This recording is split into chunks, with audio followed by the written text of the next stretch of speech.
We are continuing with chapter 13 of Proverbs as we take a walk down the beautiful paths of knowledge and get the tree of life that is our faithfully understanding what God teaches.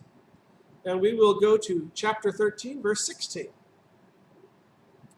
Every prudent man acts out of knowledge, but a fool exposes his folly. There's a video for a game, and it's meant to be a joke, and it is one.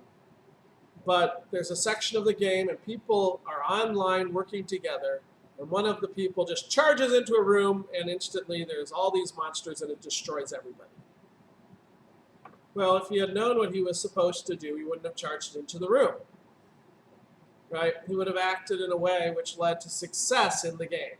Life is much more important than a game. But we have the same thing. There are snares and pitfalls out there. Before you go in and do your taxes, maybe you should have some knowledge of taxes. This is why we seek out an accountant, so we don't make big mistakes on our taxes and end up with penalties. Or before you try to do a medical operation, it's a good thing to study and get some knowledge of anatomy to understand what affects what. When you go to the pharmacist studies the interactions of drugs in great detail to avoid the pitfalls, if possible, of various drug effects working against one another. And you can go on and on with this. So when you're moving forward, it's a good thing to seek out those who have experience and those who have truth, so that they can give you guidance as you enter into difficult things, so you don't fall into the pits. But the fool, he just says, hey, I know what I'm doing. I know how to fix this car. I know how to take apart this watch and repair it. You probably don't.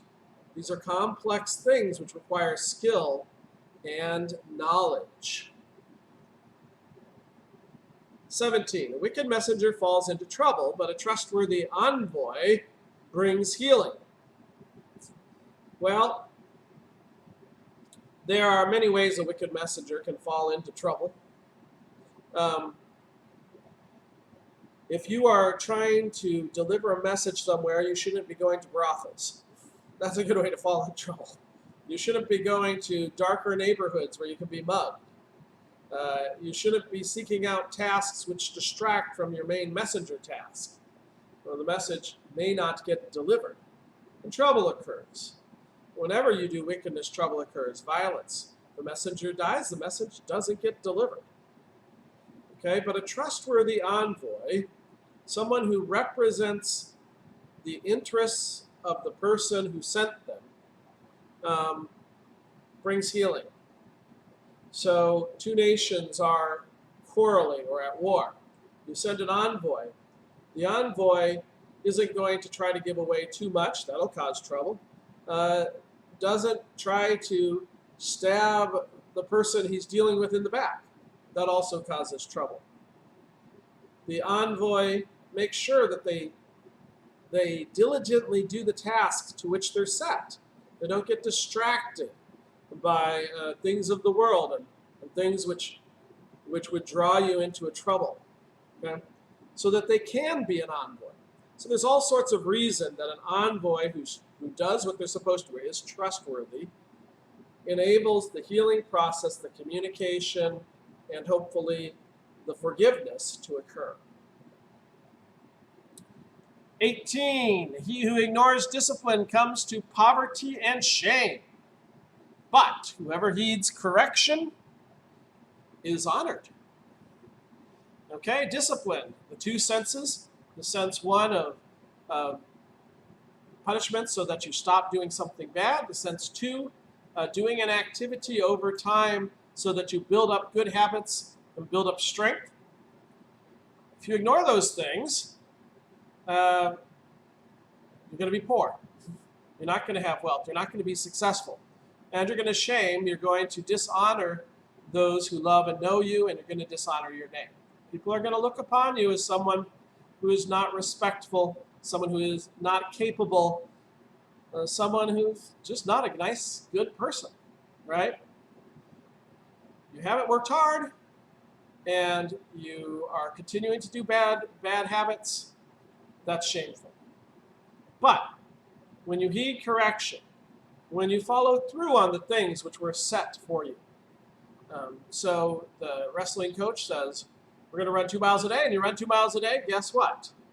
You become a pretty strong, sturdy, stable wrestler, right? You're ready for your matches. And you get honor. Honor means they show the things about you which are good, which are glorious, which are deserving of acclaim. So on a wrestling match, you're able to go a long time. You get lots of pins. You help out your team and the team and get medals and earn rankings. Okay, you get honors because you have heeded the discipline of what you do to become better, and you've heeded the discipline to correct what you're doing that isn't good. 19, a longing fulfilled is sweet to the soul. The fools detest turning from evil. So a good longing, a longing, for instance, after the Savior, a longing to have a child, when these things happen, it is a bubbling of delight. It is sweet to the soul. It is sweet to God. It is a sweet odor in His nostrils. And it is sweet to us.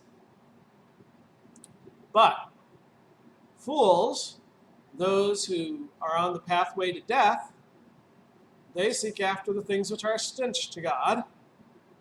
And they don't turn aside from those things which destroy life. So a profligate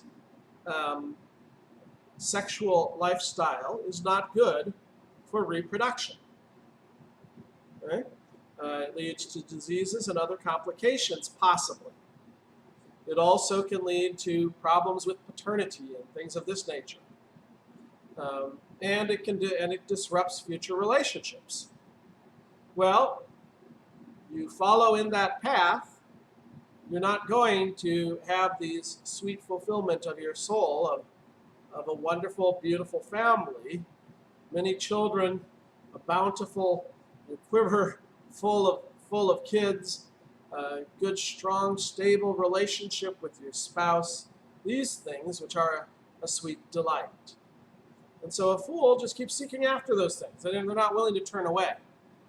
Perhaps not even after they start getting the blessings, they go back to those foolish things.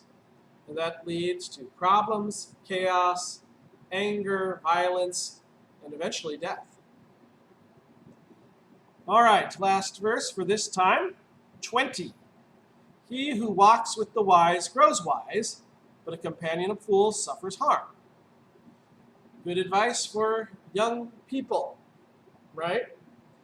We tell them, hang around with the good kids. It's going to rub off on you. And we say, oh, here's a good influence.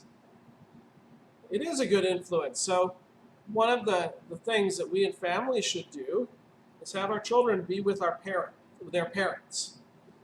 We want them with their grandparents too, but we want them with their parents. They're walking with the wise, those who've been trained further in the knowledge of God, who've experienced more in life. And over time, they learn the things of their parents. They learn how to associate and to deal with cultures. This is why many disrupted families without fathers, the sons, they don't have a wise father figure to walk with. But instead, they seek companions of their own age, often gangs, things of that nature. And that just leads to death, destruction, all sorts of issues, leads to harm. And so we try to get our children, and even in adulthood, we try to do the same. When you're in business, you want to be in business with the wise.